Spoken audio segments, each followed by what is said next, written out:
حضرت علی رضی اللہ کا فرمان ہے، اپنے جسم کو ضرورت سے زیادہ مت سنوارو، اسے تو مٹی میں مل جانا ہے۔ سنوارنا ہے تو اپنے روح کو سنوارو، کیونکہ اسے رب کے پاس جانا ہے۔ حضرت علی رضی اللہ تعالیٰ عنہ فرماتے ہیں، یہ زندگی 2 دن کی ہے، ایک دن تمہارے حق میں ہے اور دوسرے دن تمہارے مخالف۔ جس دن تمہارے حق میں ہو اس دن غرور مت کرنا، اور جس دن تمہارے مخالف ہو اس دن صبر کرنا۔ حضرت علی رضی اللہ کا فرمان ہے، لوگوں سے یاد نہ کرنے کا شکوہ مت کرو، کیونکہ جو انسان اپنے رب کو بھول سکتا ہے وہ سب کو بھول سکتا ہے۔ حضرت علی رضی اللہ نے فرمایا، لوگوں کو دعا کے لیے کہنے سے زیادہ بہتر ہے ایسے عمل کرو کہ لوگوں کے دل سے آپ کے لیے دعا نکلے۔ حضرت علی رضی اللہ کا فرمان ہے، حضرت علی نے سے کسی نے پوچھا، اگر کوئی اپنا ہمیں بھول جائے تو کیا کیا جائے؟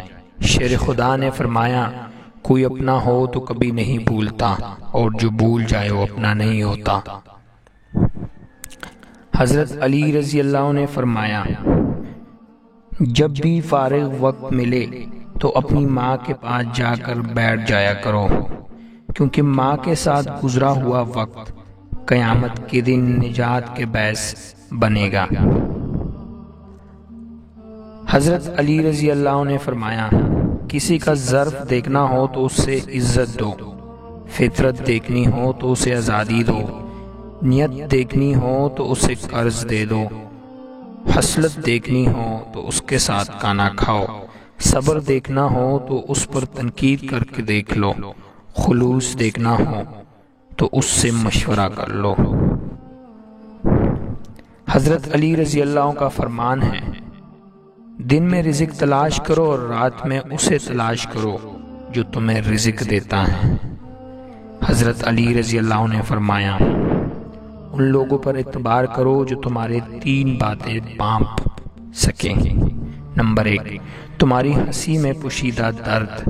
نمبر 2، تمہارے غصے میں پوشیدہ پیار۔ نمبر 3، تمہاری خاموشی میں پوشیدہ وجہ۔ حضرت علی رضی اللہ کا فرمان ہے، سب سے پہلی عبادت یہ ہے کہ انسان مصیبت میں صبر کر کے اللہ پاک سے مدد کا منتظر رہے۔